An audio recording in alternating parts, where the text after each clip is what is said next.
Assalamualaikum warahmatullahi wabarakatuh.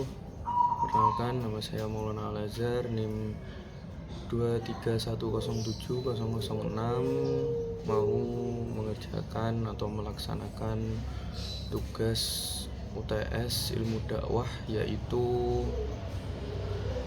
membuat video khutbah. Oke. Bismillahirrahmanirrahim. Alhamdulillahilladzi syaraha sudural muwaffaqina bi altafi birrihi wa alaih wa nuri basairihim bi musyahadati hukmi syar'ihi wa badi' san'ihi wa muhkami ayatih wa alhamahum kalimatat taqwa wa kanu ahaqqa biha wa ahlaha fa subhanahu man ilahun azim wa tabaraka man rabbun wasi'un karimun wa ashhadu an la ilaha illallah wahdahu la syarika lah fi asma'ihi wa sifatihi wa af'alihi wa khairatihi wa ashhadu anna muhammadan abduhu wa rasuluh ashrafu rusulihi wa khairi bariyatih. Allahumma salli wa sallim wa barik ala Muhammadin wa ala ali wa ashabihi fi ghadawatid dahri wa ruhatih. Qala Allah ta'ala fil Qur'an wa huwa asdaqul qailin, a'udzu billahi minasy syaithanir rajim, ala bidzikrillahi tatma'innul qulub. Wa qala an-nabiy sallallahu alaihi wasallam, man kana fi hajati akhihi kana Allahu azza wa jalla fi hajati, wa man farraja an muslimin kurbatan farraja Allahu azza wa jalla anhu biha kurbatan min kurabi yaumil qiyamah. Sadaqallahul azim wa sadaqa rasuluhul habibul karim wa nahnu ala dhalika minasy syahidin wasyakirin walhamdulillahi rabbil alamin. Amma ba'du. Hadirin jamaah salat Jumat rahimakumullah, sebelum menyampaikan materi khutbah pada kesempatan yang baik ini, Al-Faqir berwasiat kepada diri pribadi dan juga kepada jamaah semuanya untuk bersama-sama meningkatkan ketakwaan kepada Allah Subhanahu wa taala. Sebab takwa merupakan bekal terbaik kita menghadapi kehidupan akhirat kelak, di samping sebagai perisai diri kita dalam rangka menjalankan perintah Allah dan menjauhi larangannya. Hadirin jamaah salat Jumat rahimakumullah, kita tahu bahwa hati adalah unsur yang sangat penting dalam diri kita. Bahkan hati menjadi pendorong sekaligus penentu dari perilaku-perilaku baik yang akan kita lakukan. Pada saat yang sama, hati juga dapat menjadi sarana untuk mencegah sikap-sikap kita akan semua hal yang dilarang oleh agama. Itu sebabnya kita mesti menjaga hati dari segala hal yang merusak, sehingga hati ini terus hidup mengajak terhadap kebaikan sebagai bekal kita di dunia untuk menghadapi kehidupan berikutnya.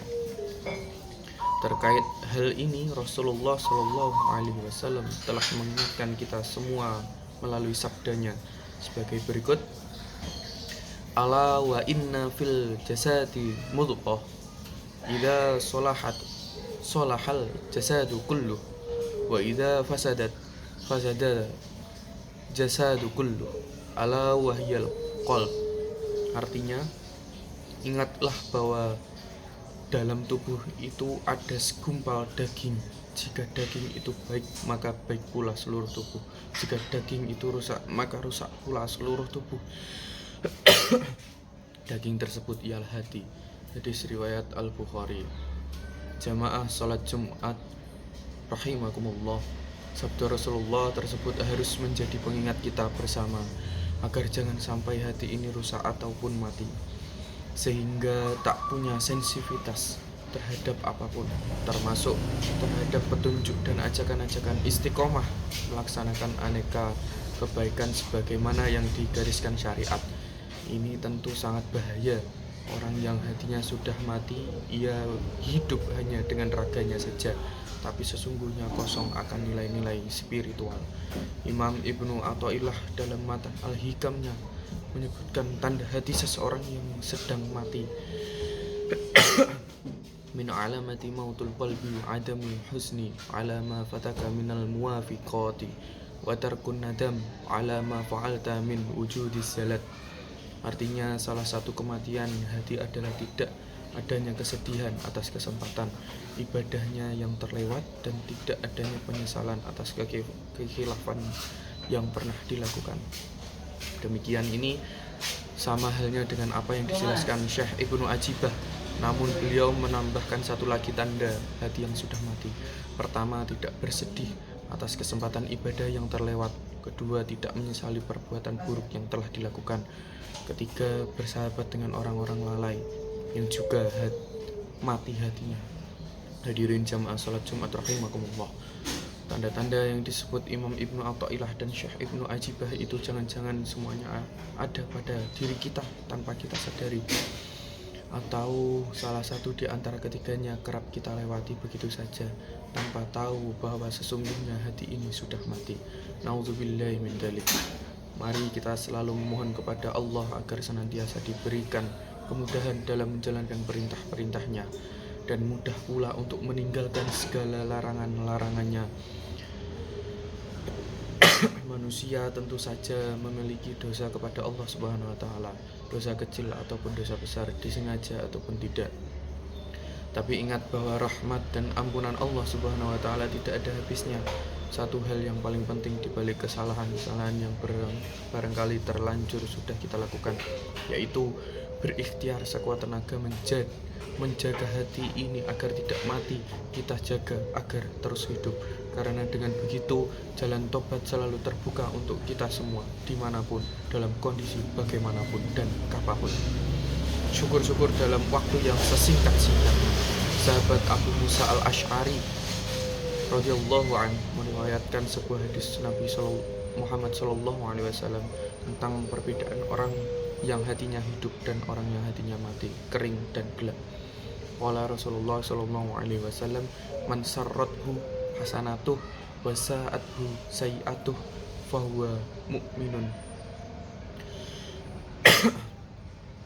Artinya dari Abu Musa al-Ash'ari radhiyallahu anhu, Rasulullah sallallahu alaihi wasallam bersabda, siapa saja yang merasa senang oleh kebaikannya dan merasa susah oleh keburukannya, maka ia adalah orang-orang yang beriman. Hadis riwayat At-Tabarani.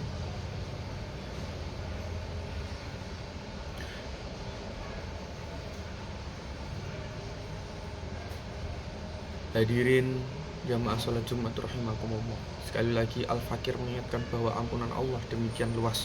Allah Subhanahu wa taala juga memiliki sifat kasih sayang yang tentu jauh melebihi dari semua makhluk ciptaannya. Untuk itu tidak ada kata terlambat bagi kita semua memohon ampun dan bertobat kepada Allah dengan tobat nasuhah, termasuk bila hati ini sedang atau sempat mati.